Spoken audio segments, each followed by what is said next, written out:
Hello, everybody. Thank you so much for being with us here today. Today, we are joined by two speakers, two guests, and we would be talking to them about the cases of two most prolonged military occupations in the world, Palestine and Kashmir, and the story of their occupation, and the story of their life, their experience under colonization almost begins at the same time in 1940s. Now, our first guest is Professor Ather, Dr. Ather. She's a political anthropologist, a poet, and short fiction writer and columnist. She's an associate professor in the Department of Anthropology and Gender Studies at University of Northern Colorado. Dr. Ather is the author of Resisting Disappearances, Military Occupation, and Women's Activism in Kashmir, and she's also the founder of Kashmiri journal called Kashmir Lit.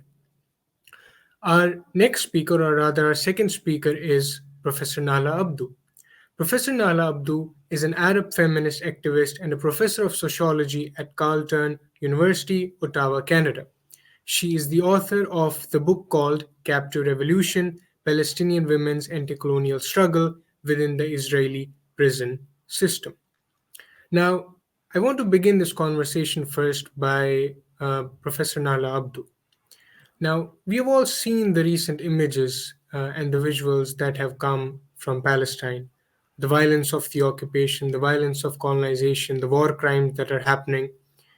Now, there are some people, when they talk about Palestine, they tend to think that history begins on October 7th, and they tend to decontextualize the present, the Palestinian present, from the long colonial history, as if there was no Palestine before October 7th.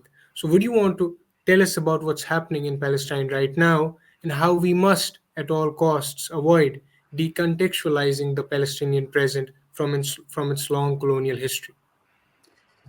Thank you very much for this panel, and I'm glad to be with you. To respond to your question, let me begin with a land acknowledgement. Namely, I acknowledge that right now we sit on unceded and unsurrendered stolen land uh, by Canada, of course, of the Anishinaabe and Algonquin communities, Algonquin nations. With this, let me also start by quoting, before I respond directly to your question, by quoting Mahmoud Darwish, whom I believe many people know, where he asks the question of what is the homeland? Uh, Mahmoud Darwish responds, it is the longing to die to restore the truth and the land. The homeland is not a land, but the land and the right together. The truth is with you, and the land is with them. This tells the story of what's happening right now. And that has been going on not since, this month, not since 1967, but rather before 1948, when the imperialist powers, especially Britain, unleashed the Zionist gangs into Palestine, where they started by, fighting people, killing people, controlling lands, and getting some of the lands, actually Palestinian lands, by the British. Remember, in 1917, the British, who was a colonial power on Palestine, basically, uh, you know, um, offered Palestine, which is under its colonialism, to a foreign colonial power, namely the Zionist organization, to establish a Jewish state. So this whole thing started way, over 100 years ago. And since then, the Zionists have been, killing and murdering and destroying, the Palestinians until 1948, when the Nakba, or the, huge genocide, happened by expelling 75 to 80% of the Palestinians outside of, their homeland, outside of their houses, outside of their homes, and stripping them of everything that they had built for hundreds of years. So this is how it began. But compared to this situation, the other situation is that Palestinians have not been silent victims of colonialism, but rather they had a strong resistance movement since the very beginning for 100 years. What happened on the 17th of this month is basically the tip of the atrocities, of the genocide, of the destruction that Israel has been bringing onto the Palestinian people. Israel has been trying to expel all of these Palestinians because from the very beginning, the British wanted to, give the Zionists a place for a, Jewish homeland. Come on, Jewish homeland on the land of Palestine. So from the very beginning, it was clear what this Israel or the Zionist state is, trying to do: expel all the Palestinians and, continue to be there. Um, Let me give, outside of this, if I can, outside of this historical uh, point, but just mention that since 1948, Israel destroyed more than 550 villages with settlements built on the rubbles of these villages. In 1967, Israel waged a war against the West Bank, which was under Jordan, against the Gaza Strip, which was under Egypt, and against the Golan Heights under Syria. Now, why the Gaza under Egypt and West Bank under Jordan? Because in 1920, the imperialist powers there decided to divide the area. They gave Gaza to Egypt. I mean, the imperialist power can give and take and destroy and consider certain people that are, very white and supremacists as human beings and consider others as non-humans, or as the Israeli, Minister of Defense refers to them as human animals. So their, imperialism has no regards whatsoever to the South, to the people in the South, to the, a global South. It basically wants, get rid of them, okay? And, imperialist interests should be the ones actually in the region.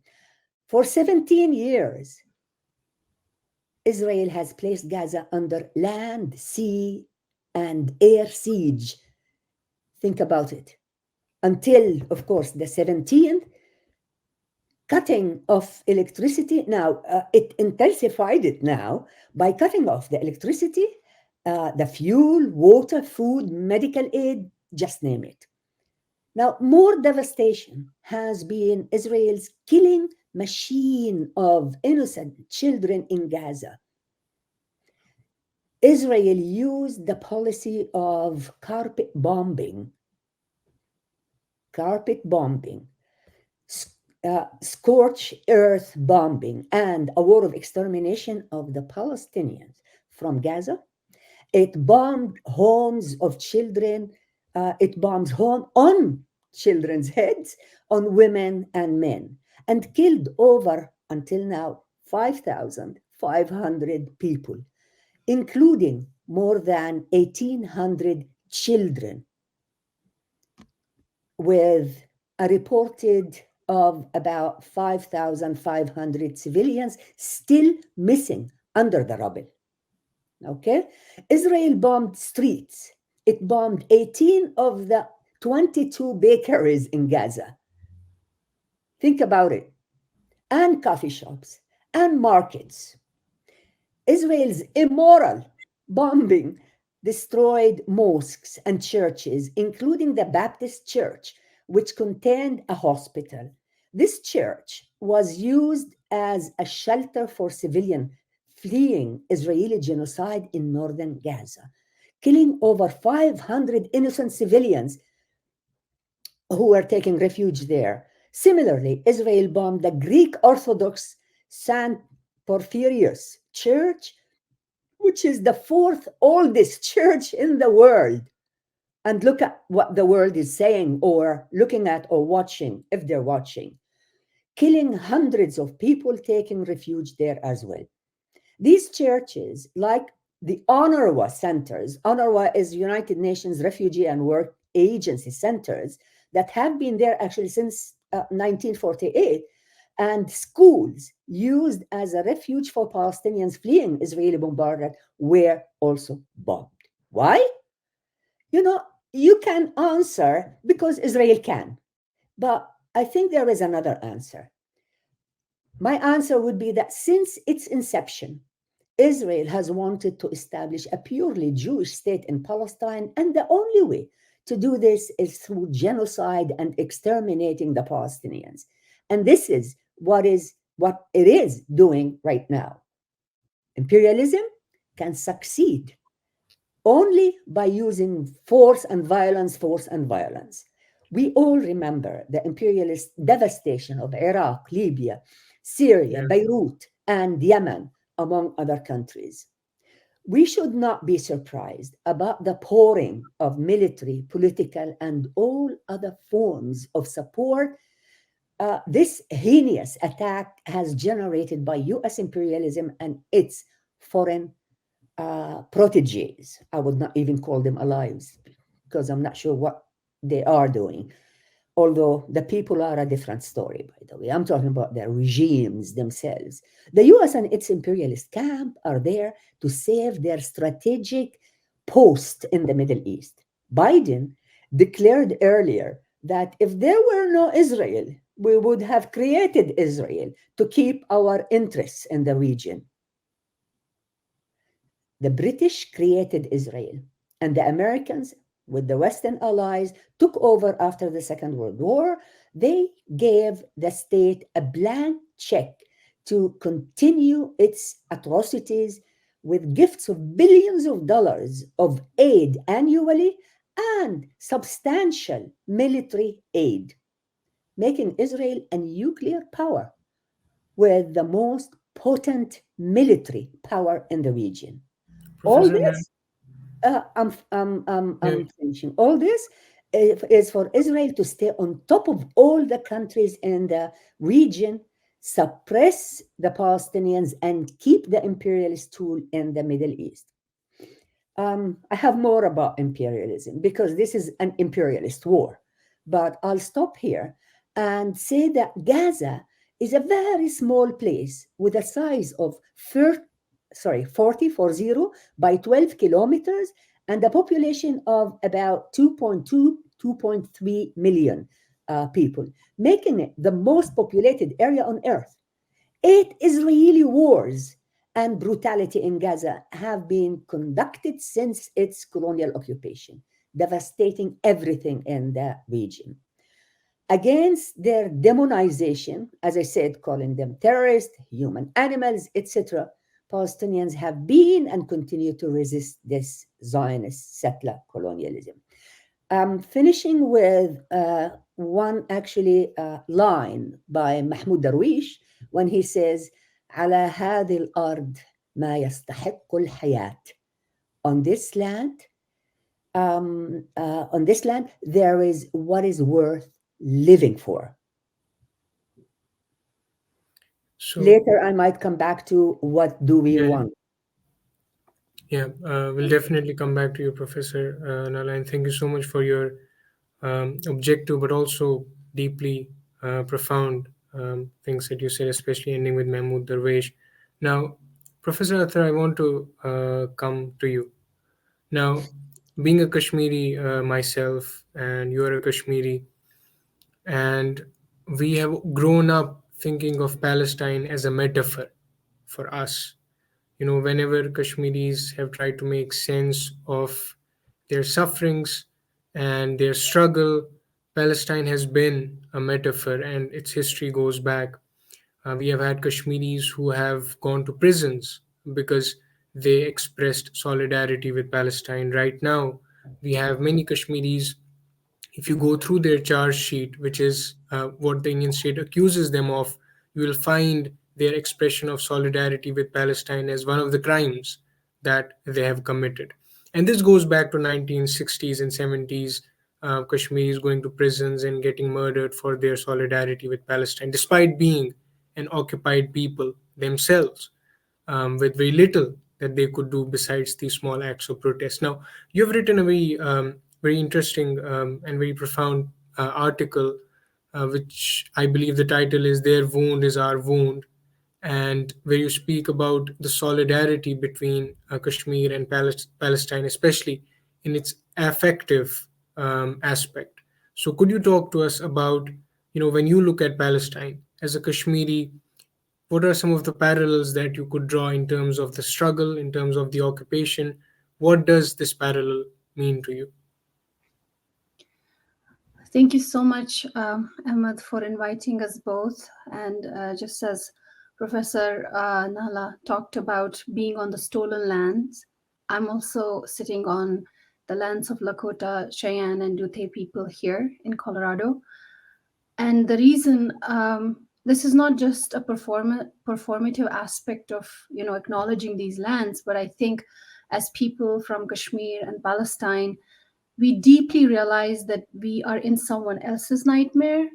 And I think we really need to understand the fact that we live in a very neo imperial world, and all these wars and all these indigenous struggles, from Palestine to Kashmir, to even what happened in Myanmar and what's happening in all other places that we see, they are connected to the neo imperialist powers and the the continued march of settler colonialism in one camouflage or the other.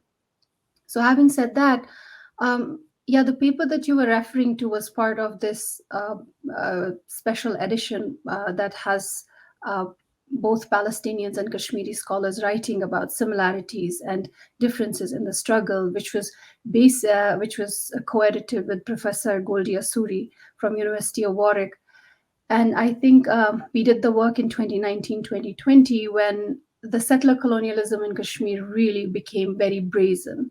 And we have, as Kashmiris, grown up with the Palestinian struggle. I think on the walls of Kashmir, wherever, like, the streets of Kashmir, wherever there is free Kashmir, there is Save Gaza, there is Save Palestine. I think all of us from my generation, your generation, we've grown up with that. And as you said, that Kashmiris might be the only occupied people who would take to streets and even lay down their lives. I remember, I think it was in 2014, that a young 16-year-old boy was martyred during a protest. And that also was manifestation of the disproportionate force that the Indian occupation forces met on Kashmiri protests, which might be very peaceful, which might not have anything remotely connected to doing anything that's, what the world calls violence, but what we see as resistance from the inside. So, having said that, the similarities, I don't want to do a simplistic comparison of the two struggles. I do want the audience to understand that we have to really go to 1940s, as Professor Abdo before said, that nothing about Kashmir and Palestine can be understood.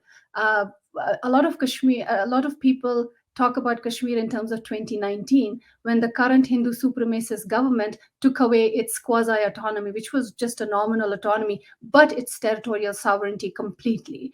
And a lot of people understand it as they try to understand it through the prism of Hindu supremacy that has really come to power in 2019. But Kashmir is also about Indian secular governments doing exactly the same thing from 1947 onwards. So I think the struggles from Palestine to Kashmir are deeply, deeply related in continuation of classic colonialism as neo-imperialism in different masks. And the first and foremost mask is what the march of democracy that the West kind of talks about, and also the invisibilization. And when I say march of democracy, the democracy that West has kind of like made into this very sacred object, and everyone is after becoming a democracy, the march of nation states that has happened, and that has happened due to classic colonialism. It doesn't mean that the global South, what is known as now as the global South, were not they were kind of painted and created as these primitive savages, barbarians, the titles that still we are kind of trying to parse and trying to answer. And that's the job of all of us who are in the West. I think that's what we are trying to parse. That's what we are trying to tell the people, that this is not about a civilization, the Western civilization, and the non-West. And I talk about the non-West because India was in the same boat till 1947, and it did not even exist as India.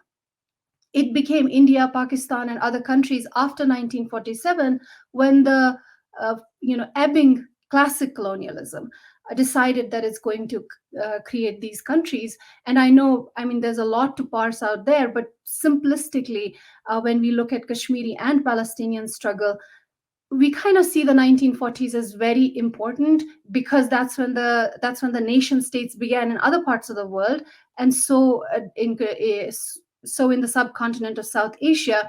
But at the same time, we also have to realize there's a long arc. Kashmiris were fighting for a sovereign, some sort of a constitutional democracy under the monarchy that they had, or maybe not, before 1947 as well. One of the shorthands that the Kashmiris also did when they talked about the Palestinian struggle was, because Palestinian struggle, before the invisibilization of Palestinian struggle that has happened in the last 20 years, especially after India and Israel and all of these Israeli settler state takes the center stage, not just an outpost of US and other imperial forces. What happens to the invisibilization that has happened, that's very important to consider, because I think Kashmiris are dealing with telling the rest of the world that we are not, quote unquote, the Islamic terrorism. We are like Palestinian situation, and Palestine and Kashmir both are on the agenda of United Nations from 1947. Here, I do want to say that even to make our struggle seem genuine, we have to really acknowledge the neo-colonial institutions like the United Nations, because it's not an anti-colonial institution, it's a neo-colonial institution. And even to say that, we are human, we are resistance movements, we are not terrorism movements, or whatever they want to call us, we have to resort to United Nations, which is not anti-colonial at all.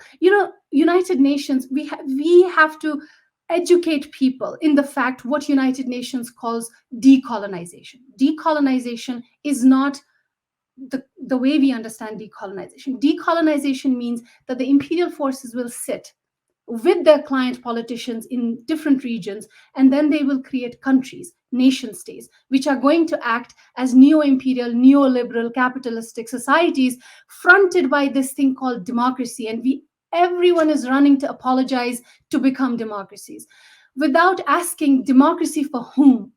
The stolen land I sit on is a democracy for certain kind of people, which is people of European extraction who have settled here.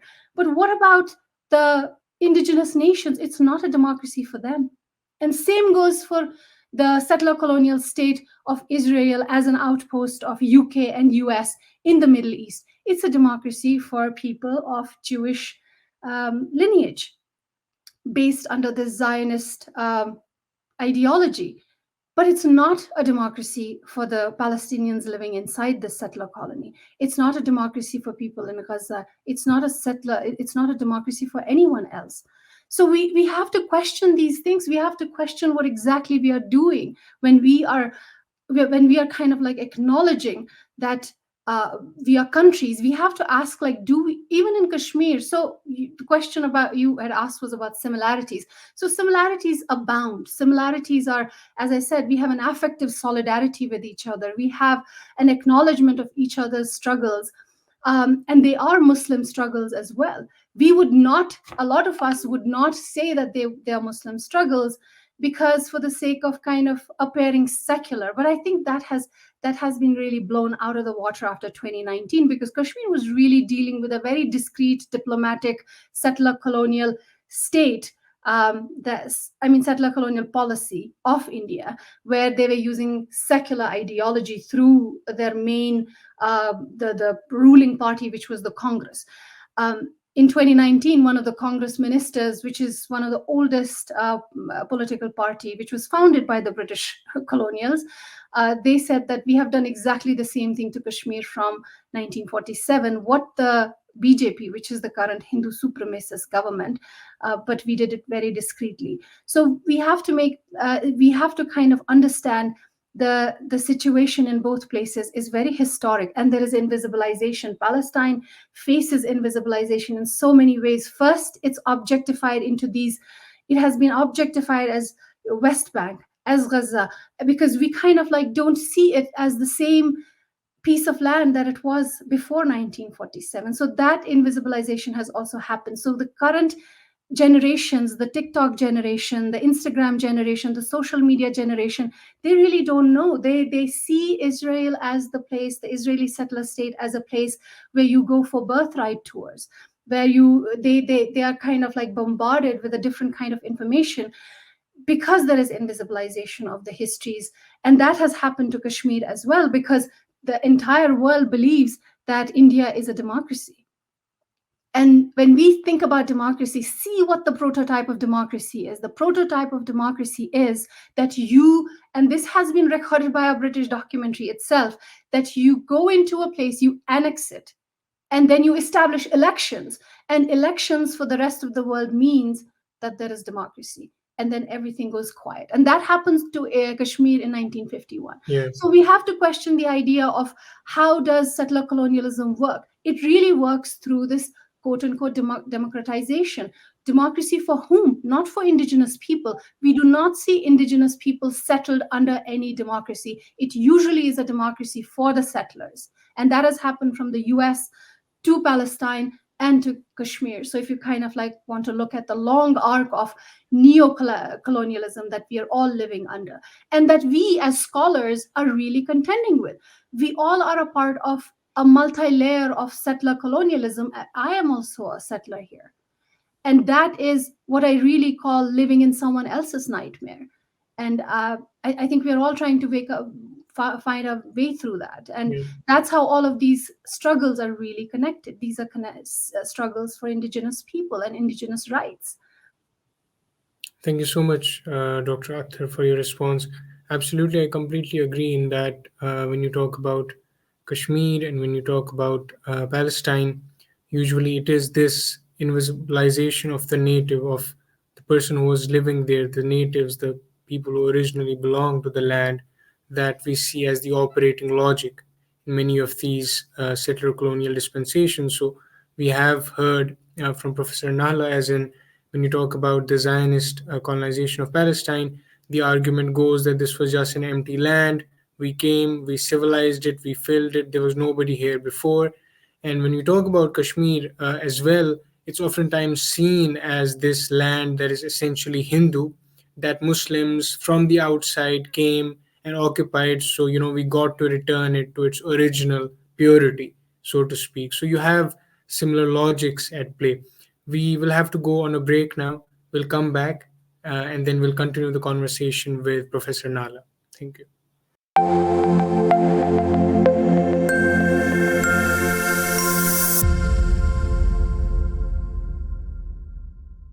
Welcome back to the show. And before the break, we were talking about the parallels between the resistance and the occupation when you talk about Indian occupation of Kashmir and Israeli occupation of Palestine, and the solidarity between these two peoples. Now, I want to go to Professor Nahla Abdo and ask her specifically about her work on Palestinian female political prisoners. Now, I want to ask you this because this is something that we do not hear much about. So we hear about, Israel killing Palestinian civilians. We hear about the bombings. We hear about the deprivation of electricity. We hear about all of these things. So we're privileged enough to hear about them. But it seems to me that when you talk about political prisoners, it's almost as if they don't exist, in the sense that part of the reason why these colonizing states jail them is to simply expel them from people's memory, because they are jailed and they are not visible anymore. And in terms of I ask this question because I want to later tie it to the question of Professor Tazia's work on Kashmiri women, including Kashmiri political prisoners. But I want you to talk to us about Palestinian female political prisoners because this is something that we do not hear much about. So tell us, about their imprisonment. Are they jailed for their struggle against occupation? Does Israel have this local juridical legal framework that justifies their detention? So talk to us about this. Walk us through it. Okay, thank you for this. But first, let me make a couple of comments, not comments, actually, just take it further. When my friend colleague here talked about democracy, for Israel, it's not true that democracy is for all the Jews. For Israel, democracy is for one kind of a Jews, namely the Western white Jews who came from Europe.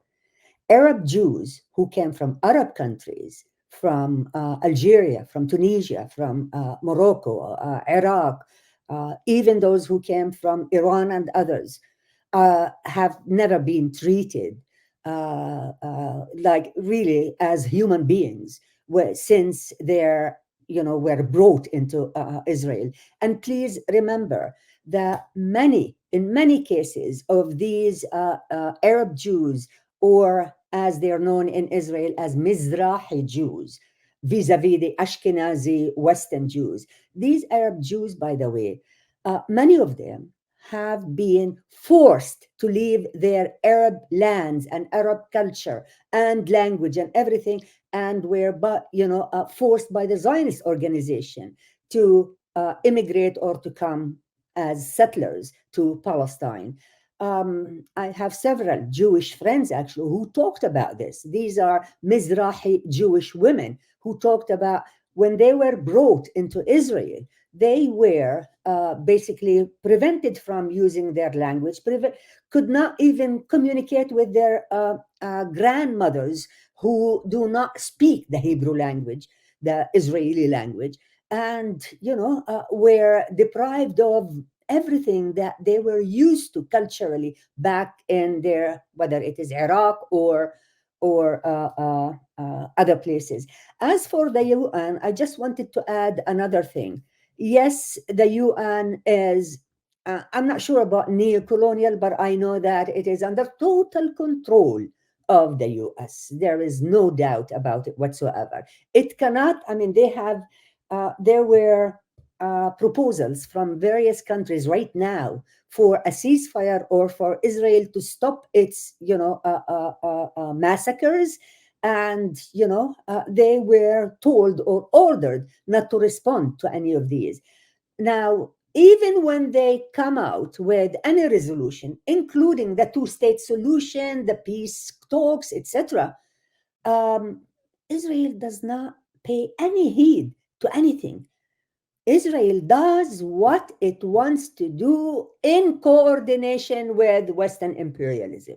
This is what Israel is about, and it cares less about international law, international humanitarian law, and any other laws.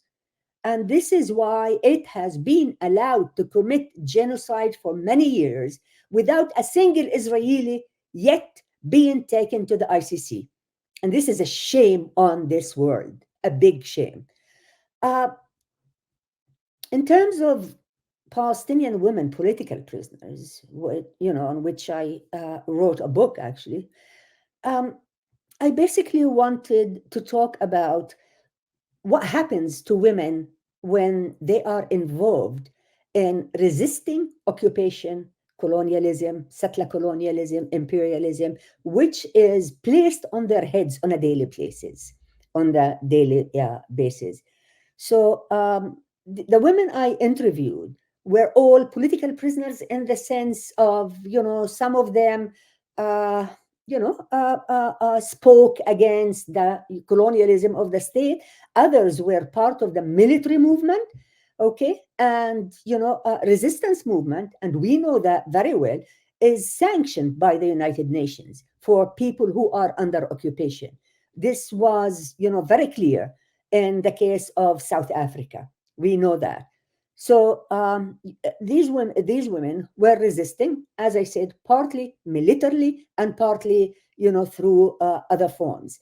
Now, for Israel to capture these women from the West Bank, it really violates every single international law, because the West Bank is occupied.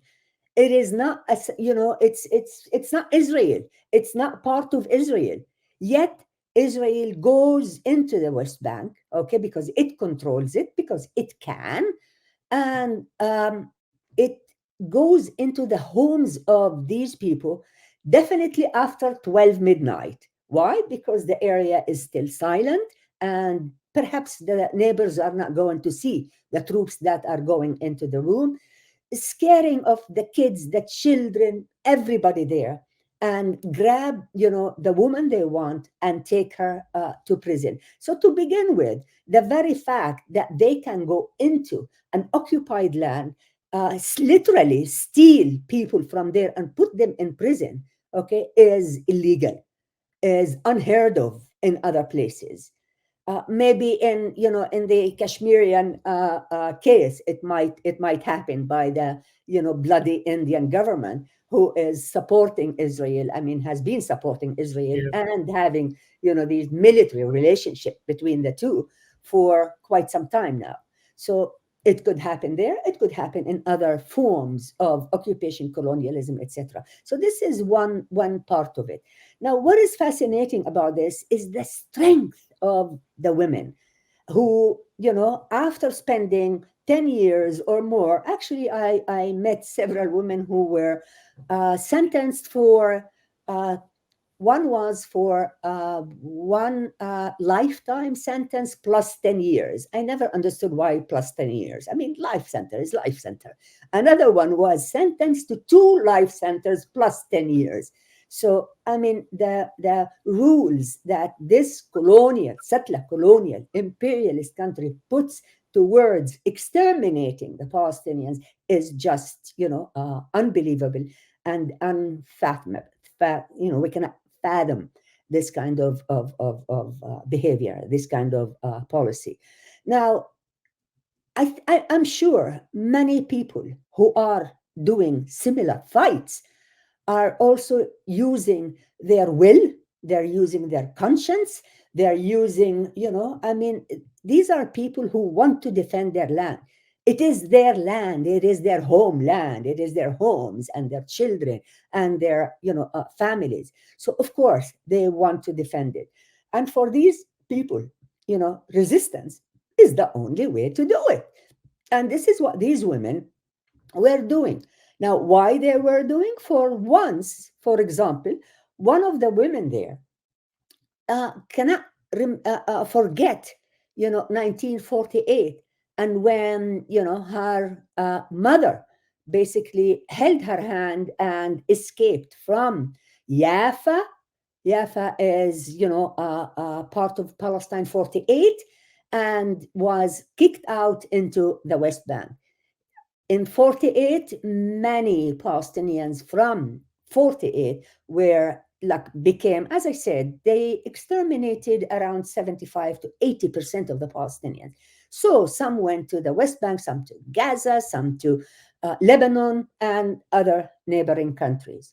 These people have become refugees living in refugee camps. So think about it. You are in a refugee camp all of your life. All what you know is that your parents have lost their land and their home and everything they had and became refugees. Who says which logic, which morality anywhere in the world says that we should be silent or we should not resist? So, this is what the Palestinians have been doing, men and women at the same time. Now, I focused on women because I wanted to show, the meaning of this sometimes fake feminism that is in the West. Feminism is not an individual or individualistic thing. It is about you basically being a true person to morality, to ethics, to strong conscience. This is what the point Yeah. in morality. um you know what um Sarah Ahmed actually wrote an interesting article whereby she interviewed a Palestinian woman from Gaza, and that woman was a researcher when Sarah, was doing some research in Gaza. And that woman was really a feminist who Sarah asked, basically, what is your message to the world?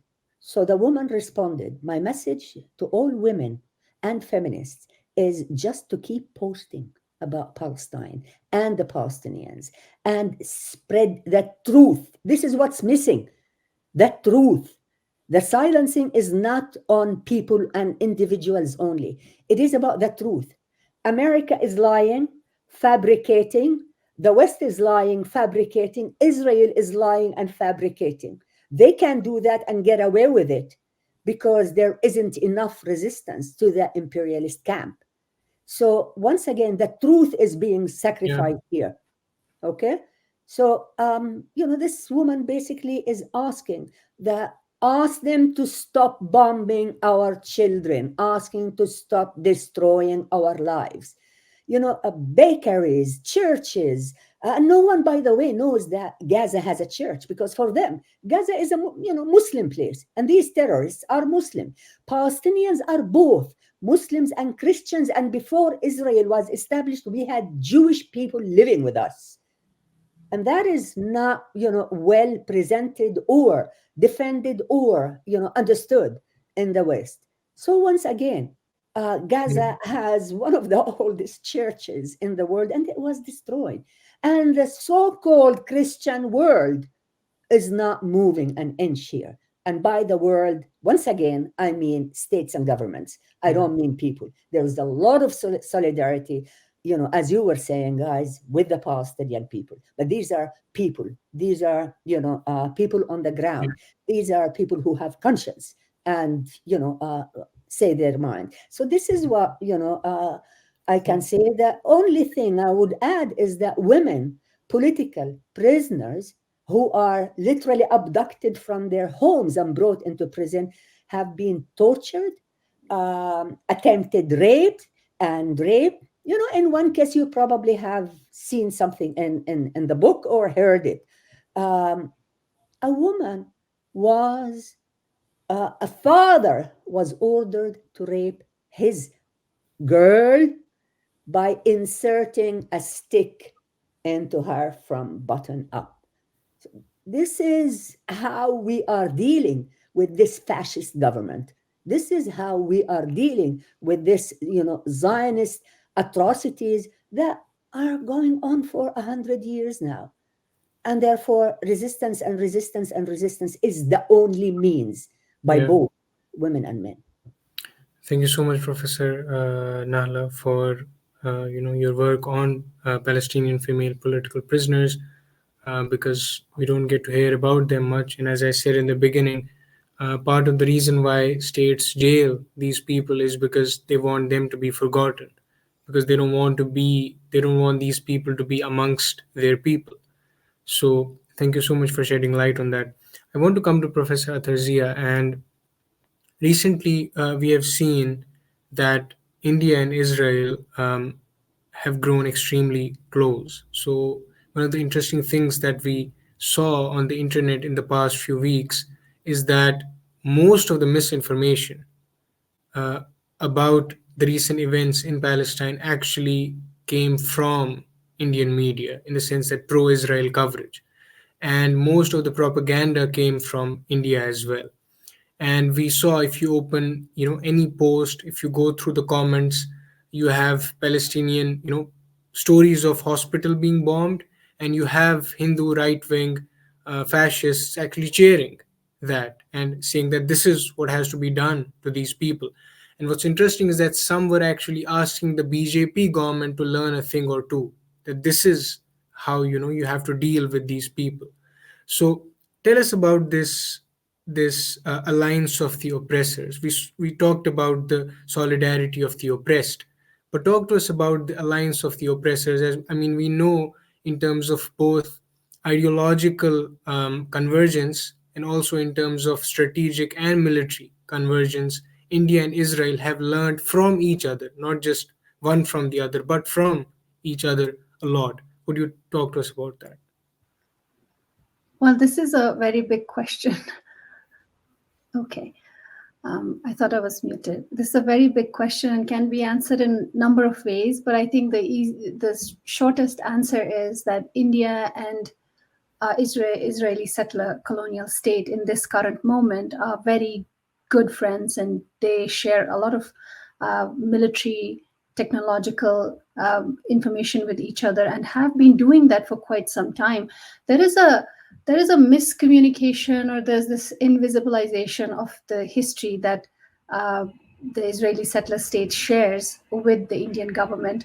It goes way back to 1960s, early 60s, when India was having the India-China war was occurring, and what happened in those days was that India needed weapons to fight China, and I think Ben Gurion was the one who, at that time, offered weapons to India, and the Indian government at that time, it was Nehru who tried to accept the weapons, and not tried, he accepted the weapons, but he did not want the Israeli settler state having the flag on the ships.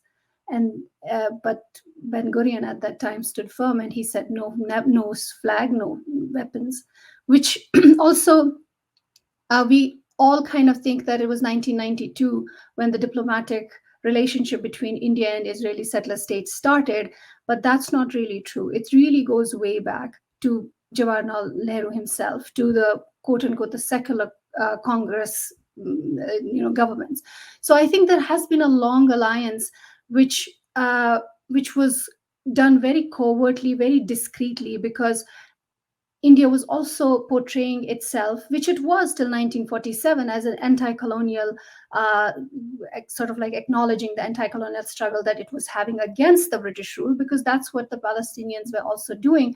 But it's on record that Gandhi, who's kind of known as one of the founding fathers of India, he also initially was very he was with the anti-colonial struggle of Palestinians, but towards the end he was kind of like leaning towards the Zionist agenda. I won't say the sort of like the Jewish agenda, the Zionist agenda, where he's kind of like talking about, oh, these people have some claim to the land, so let it be.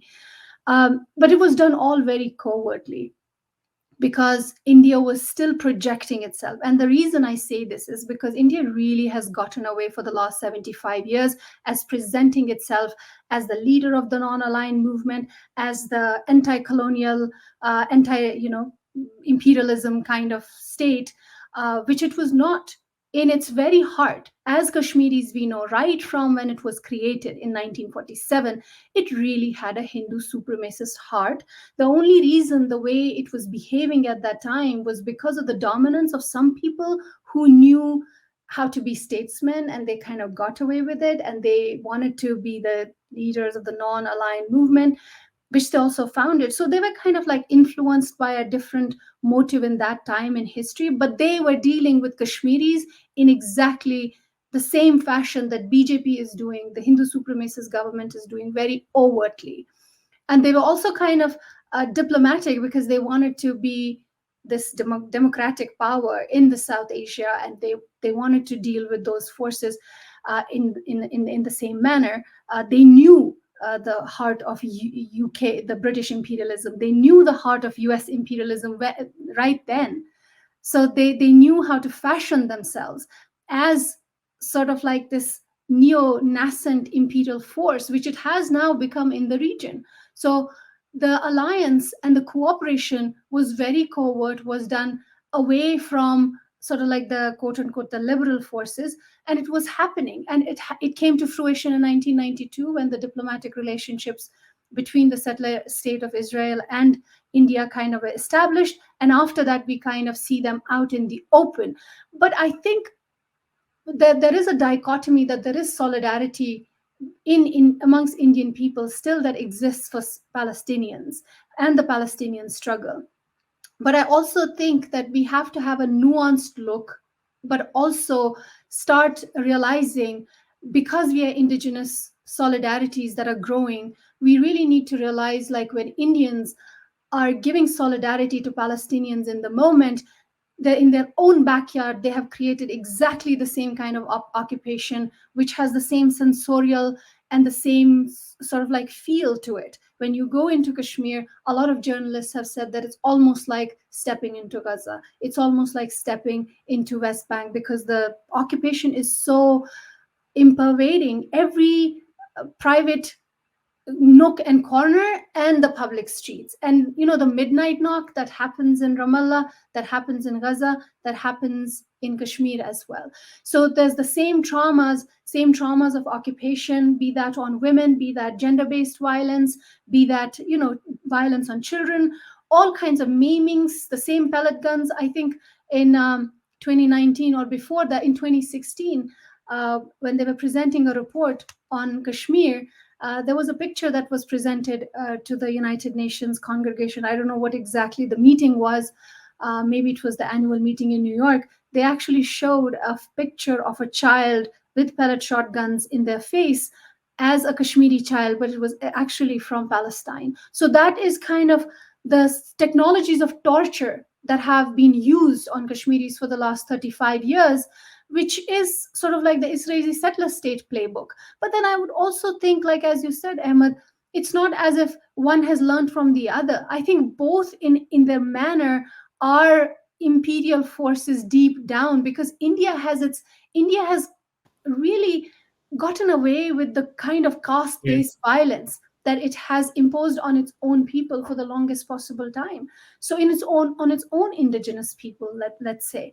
So I think if we are to look for the common thread that all of these struggles have, including the Muslims in India, which are kind of like fighting within the Indian constitution, but Kashmiris are fighting against the Indian constitution. So that's the dichotomy there. And also the minorities inside India, which are the Christians and the Dalits and other minorities. I think the indigeneity, and I'm not essentializing indigeneity, but I'm also trying to kind of think through our way through this nightmare that we are all living in.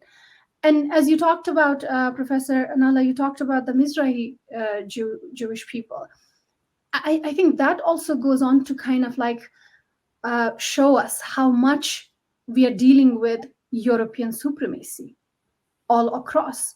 And that's kind of like, for me, as I kind of go into thinking about UN as well, and the way UN behaves and what it calls decolonization, and the kind of like policies it has put into place for all of us people to kind of follow. I mean, looking at IMF, looking at World Bank, looking at the kind how it brings to knees the global South, and the vocabulary that is used to define people and to define. I think and this also happens in Palestine. The language of development and democracy really mean killings of our people, maimings and bombings of people in the global South, from Palestine to Kashmir. But they do it in a different way. And I don't see, like, a lot of people see India as a growing power and all of that, and playing this big statesman kind of like role on the global stage. It's basically an imperial colony, and it is doing the bidding of imperialists. And that's how neo-imperialism works, and that's how neoliberalism works. They go hand in hand. And while we see in India at this current moment, the poor are getting poorer, there is inter-ethnic, religious, caste-based violence happening in the last 33 years. It's growing. So I think that there is something to be said for you asking questions that relate to how European settler colonialism changes face in different places, and Yeah. how these aligned politicians and these collaborators work in different places, from Palestine to Kashmir, I would say. And then they use religion as a front, and that does lend itself to imposing violence on people. Thank you so much, Dr. Ather, and thank you so much, Professor Nahla, as well, for joining us in this conversation. One of the reasons why we even thought of doing this program was to understand how, when you talk about Palestine, um, a lot of people are talking about it globally. We have seen protests everywhere. But then it's for us to also remember that when it comes to occupied people like Kashmir, who are facing occupation themselves, on the streets of Kashmir that are not safe for Kashmiris themselves, you'll Mhm. find on the walls the graffitis that Professor Athazia spoke about, Save Gaza. I mean, these are people who are not safe themselves, and they could actually kind of say or justify their silence by saying that, look, we are under oppression ourselves, we can't do anything, we don't want to increase our oppression by allying with Palestinians, let's just stay silent. But they're not doing that, because for them that would mean justifying the very evil that they are fighting themselves, which is the evil of occupation. Thank you so much, both of you, for joining us in this conversation, and thank you so much for all the people as well who joined us and listened to this entire program. Remember Palestine in your prayers. Free Palestine, free Kashmir.